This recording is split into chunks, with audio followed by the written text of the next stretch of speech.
Hello Far Sign, hello Leo, Aries, Sagittarius. Welcome dito sa aking channel, Kapalaran na 888. Alamin natin kung anong messages, vibration, gabay, energy ng New Moon in Pisces ngayong March 10, 2024. New Moon in Pisces para sa lahat ng Far Sign, Leo, Aries, Sagittarius. Ano ba ang mensahe na pwedeng makuha nyo? Wow! Okay, Far Sign, Leo, Aries, Sagittarius. Ano yung magsisimula sa'yo ngayon? Eto siya. Ang posibleng magsisimula ngayon is yung sagot. Sagot sa mga katanungan mo sa buhay or yung mga confusion, mga disappointments mo. Yung parang confused ka or pwedeng anong tawag dito? Pagkabalisa ba or hindi? Yung feeling mo outcast ka siguro or feeling mo wala kang alam, 'di ba? Yung siguro may pina-follow kang kapamilya or parang may mga pangyayari sa pamilya mo or sa mga kaibigan mo na wala kang alam. And yun yung iniisip mo na ano na kayang nangyari sa kanya. But this new moon, sinasabi ng barahan na communication is key. Posibleng magkaroon ka ng balita through messenger or through call or kung ano man tong social media platform na gagamitin mo. So, makakakuha ka dito ng balita. So, ang dala ng yung moon sa'yo is mensahe, chismis, balita, or kung ano pa man. Okay.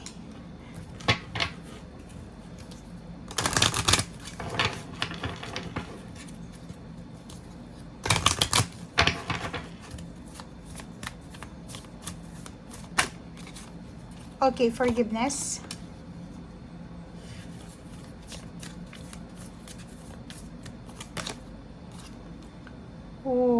Reverse yung acceptance natin, guys.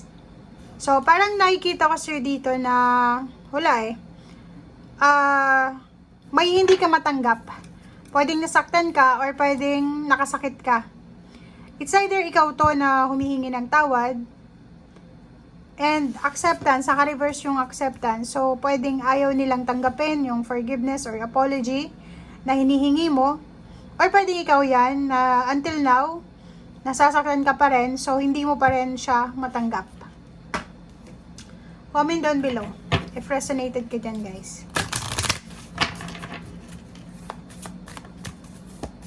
Pero sinasabi sa'yo dito is new moon kasi siya so kailangan mong simulang magpatawad, simulang tanggapin, simulang baguhin, or ano pa man.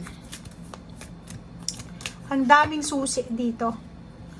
'Di ba? So, nakikita ko sir dito na yon ang communication is the key. So, posibleng marami kang gustong malaman, marami kang gustong gawin. Pero parang nakapiring ka, parang nasa 8 of swords ito. Wala kang alam 'di ba? So, number 16, number 7 siya. Kung naghihintay ka ng sagot, the answers you need are coming. So, pwedeng parating na kung ano man itong kasagutan dito sa mga iniisip mo. And, nakikita ko sir dito na posibleng kailangan lang nating maging patient or kailangan lang nating sumunod sa flow of life. Yun yung sinasabi ng baraha dito.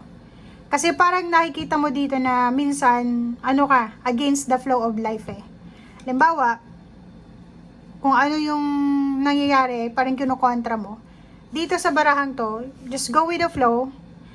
Kasi kung ano man tong kasagutan sa mga katanungan mo, sa mga confusion mo, ay kusa yan na darating sa'yo. Okay?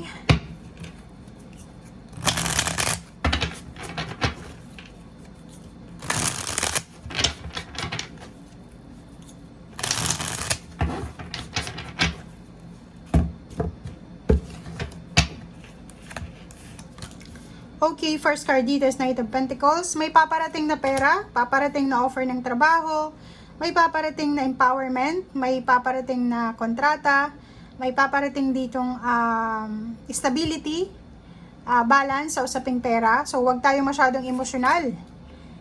Yun na nga diba? So, it's a confirmation, guys. Expect the unexpected or pwedeng expected mo na to. May mga first sign Leo, Aries, Sagittarius na posibleng mapopromote, tataas yung posisyon sa trabaho, matatanggap sa trabaho, darating na yung hinihintay nilang mensahe. May perang darating, may ma-fulfill ng mga wishes nila sa usaping pera. Yung iba din sa inyo dito is may travel. Pwedeng ngayong araw na ito, or next week, or the end of the month, ay may gagawin kang paglilipat bahay, pagta-travel, or may pinaplano kang paglalakbay, or relocation, or kung ano man tong choices and movements. Yung pera, may iba sa inyo ditong naghihintay ng pera. Parang hindi ka makapag-travel or hindi ka makaalis dahil wala kang pera. And sinasabi ng baraha sa'yo dito na yung Wheel of Fortune parang naghihintay ka ng, like for example, nag-loan ka sa bangko or sa mga lending companies, and then hinihintay mo kung kailan marirelease itong perang ito. So, yun ang parang magiging, anong tawag dito? Magiging sagot para makapag-decision ka para dito sa Wheel of Fortune. Queen of Swords, sinasabi ng baraha sa'yo dito na kailangan mo ng focus. Mag-focus ka sa kung ano yung gusto mong mabago sa buhay mo. Pera ang focus mo dito. Travel ang focus mo. Financial success ang focus mo. Promotion, trabaho. Mga incoming na pera to. Puro pera eh. 'Di ba? Excited ka. Excited ka sa relationship. Pwedeng bagong relationship to. Or excited ka para sa pagkikita nyo ng karelasyon mo. Or nakikita natin dito, excited ka sa okasyon na mangyayari. Or nakikita natin dito, excited tayo sa victory and success. So, pwedeng may mga paparating na graduation, birthday celebration, reunion, or kung ano man tong okasyon na darating na excited ka. Kung makikita mo dito, may mag-asawa ditong excited, may magkarelasyon na excited, and sobra-sobra yung excitement nila dahil emotional fulfillment to eh. Plus may mga victory and success dito. Excited din sa promotion, excited sa bagong trabaho, excited sa pagta-travel, and excited kayo sa mga pagbabago na magaganap lalo na sa relationship nyo. So for example, nasa long distance relationship ka, excited ka sa pagkikita nyo ng karelasyon mo, or kung halimbawa ang tagal-tagal mo ng unemployed, excited ka din sa pagkakaroon mo ng trabaho. Literal may magta-travel dito. May magta-travel siya and excited siya dahil sa travel na to. Matagal yung minamanifest, matagal yung pinagpe-pray, and then eto na siya. Okay? So, yan guys ang sinasabi ng baraha. Thank you and see you again. Bye!